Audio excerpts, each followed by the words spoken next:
Welcome back to the Fourth Way Podcast. This episode is one that I was not originally planning on as an episode for a number of reasons. First of all, this is something that I have prepared for my grandmother's funeral. She is my last surviving grandparent, somebody that I was very close to as I was growing up. I stayed over at her house all the time, and she took me groundhog hunting and even deer hunting once. When she was, she was old when I was, even when I was a kid, a teenager. So she was really feisty, really spunky.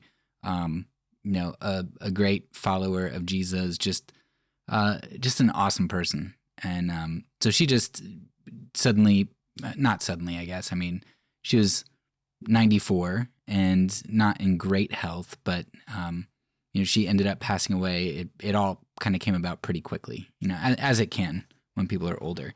So I wasn't planning on this episode for that reason, first of all, because it kind of came all of a sudden, but also because sharing about somebody that that I knew and loved isn't really like what interest do other people have in that. But as I started to write what I wanted to say at her funeral, it just there's not really that much that's about her specifically, so much as it is about humanity and meaning and purpose and all that stuff in general. It's just as using her as kind of the object lesson for this. So I don't really know how to explain it. You'll just have to listen to the episode. And if you don't want to listen to it, that's fine. It might be a little bit weird to listen to somebody else talk about somebody else's funeral that you don't know. But the reason I ultimately decided to share it was because I didn't think there was too much specificity. I thought it could generally apply. And in particular, it fits really well into this portion of the season. It fits well for two reasons. One is that the topic is really about just the faithfulness, simple faithfulness, and that fits perfectly at this part of the season. And secondly, because it's in regard to like consequentialism and things, it's extremely applicable. Something that I have thought about a number of times in my life is this idea that if you think about the vast majority of people in the world throughout the vast majority of history, like if you just throw everybody into a pool, not like a swimming pool, but like a pool that you can draw from, and you just randomly pick somebody out, the chances of you picking somebody out that are like somebody who's prestigious or like super important or super rich, like that's going to be extremely rare. Chances are you're going to pick out like some yeoman, some peasant farmer, right? You're going to pick out somebody who had a really hard life. You're going to pick out somebody who's poor. Like the vast majority of people throughout the vast majority of history are just people who've lived in one local place without moving around too much, and people who've been poor, people who've been extremely simple. And as you think about that, it should do one of two things to you. I mean, number one route that you can take is you can be encouraged by it. Like, oh man, that's cool. A lot of people, like, we're all in this together. Like, this is the human struggle. Or the second thing you could think is, man, how hopeless is that? The vast majority of people throughout all history have had pretty much zero impact on the course of history. Like, they've done nothing important. They've gone nowhere important. They've done nothing important. They've literally just existed off the land. They've scraped by, right? That's the vast majority of people throughout history. For me, I think that's one of the things that encourages me about faithfulness. The ethic, the metric of faithfulness, not the metric of what can you accomplish, of, the ends justifying the means, of we've got to accomplish these ends. It's like, no.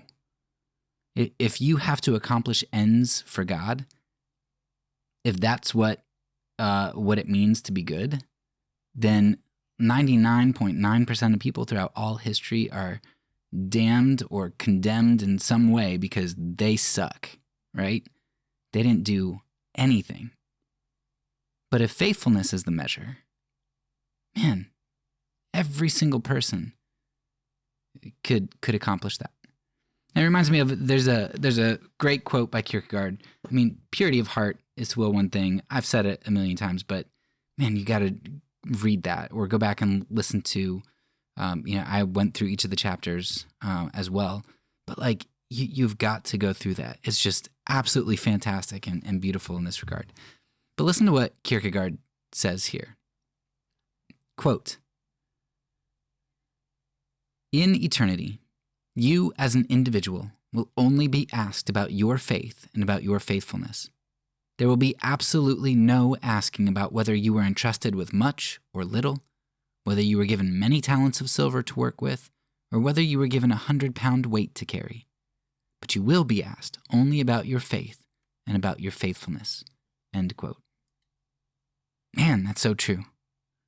And the widow's mite, the widow and her son's flour, the boy's basket of fish and bread. And it is God who gives the abundance, right? God is faithful, and what he asks us for is our faithfulness. That's why I want to share today's episode with you.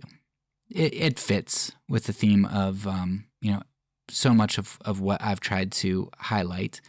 And I hope that through my experience and through what I say here, that it will just reinforce the beauty of a simple, faithful life.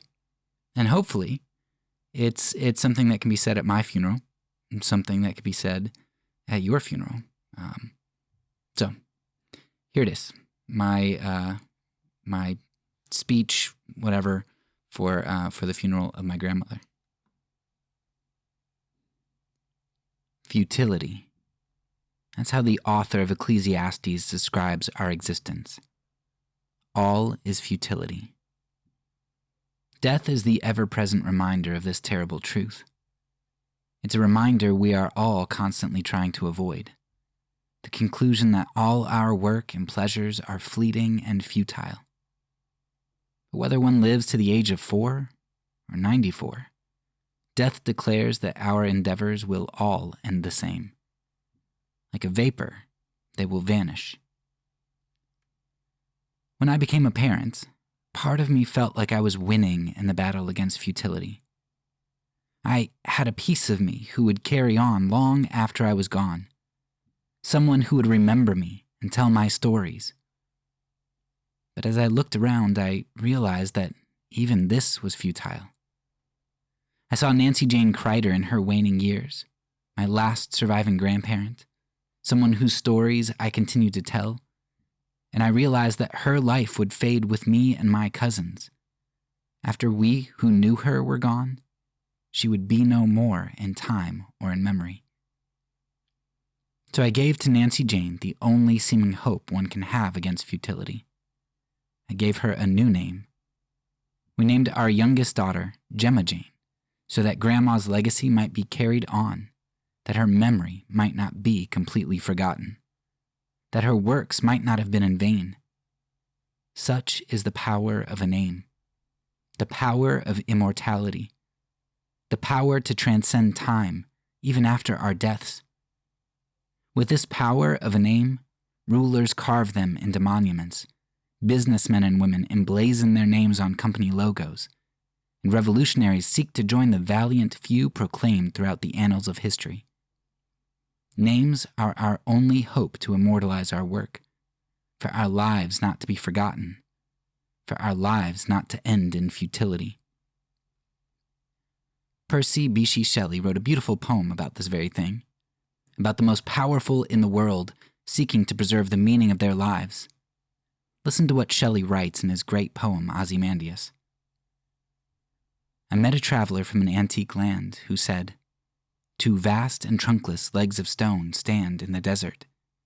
Near them, on the sand, half sunk a shattered visage lies, whose frown and wrinkled lip and sneer of cold command tell that its sculptor well those passions read which yet survive stamped on these lifeless things, the hand that mocked them and the heart that fed.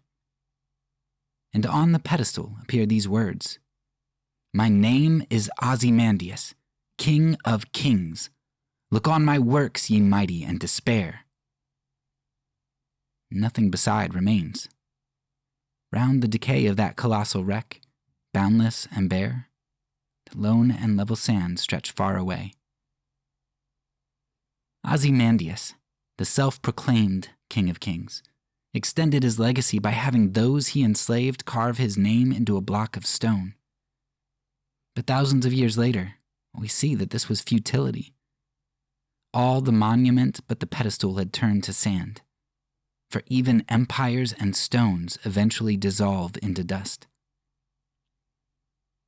Sometimes, when I look at my children, when I look at Gemma Jane, the futility of it all breaks through the veneer of meaning I've tried to carve into existence through this name.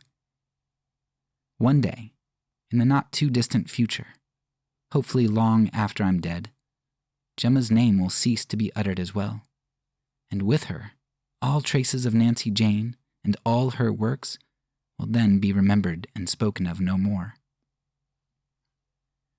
Yet as we peruse the rest of the Bible, a parallel picture to the futility portrayed in Ecclesiastes begins to form. Jacob wrestled with God and was given a new name, Israel. We remember his name. Peter proclaimed Jesus as Lord, dying on a cross for him, and was given a new name, Cephas, and we remember his name.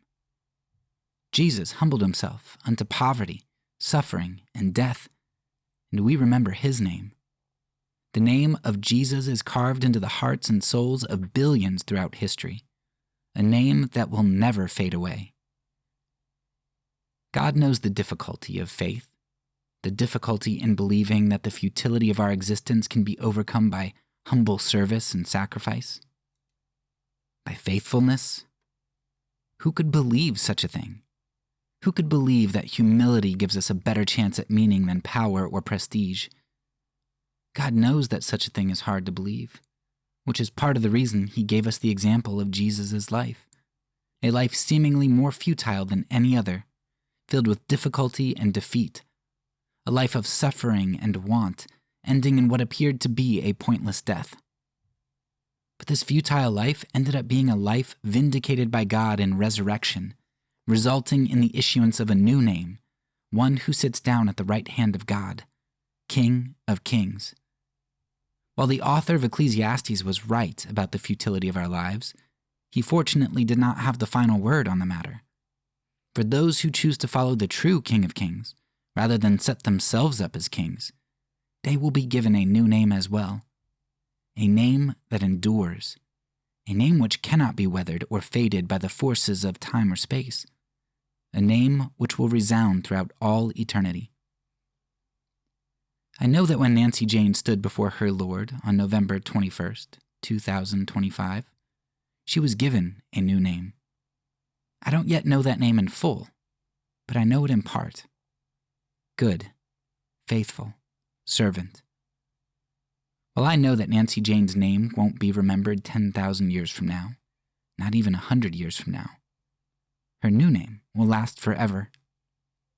Unlike Ozymandias, the self-proclaimed King of Kings, her life will not have been in vain, because rather than set herself up as the King of Kings, she laid her life down for the true King of Kings, a king whose power comes not by might or by force, but through a humility, service, and love which compels us to him.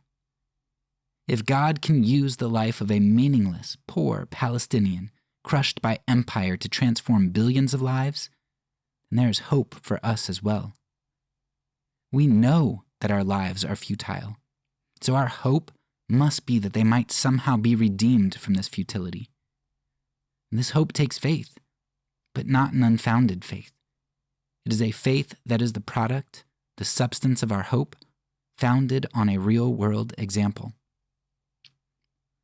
I know that Nancy Jane's hope produced her faith, and I know that her faith has now become sight. I also know that she shared the same hope for all of us here in this room, that we might recognize the great futility of our lives so that our hope might be even greater. I'm thankful to have had Nancy Jane as my grandmother, but even more, I'm thankful to have known her as good, faithful servant, a name which will never be forgotten.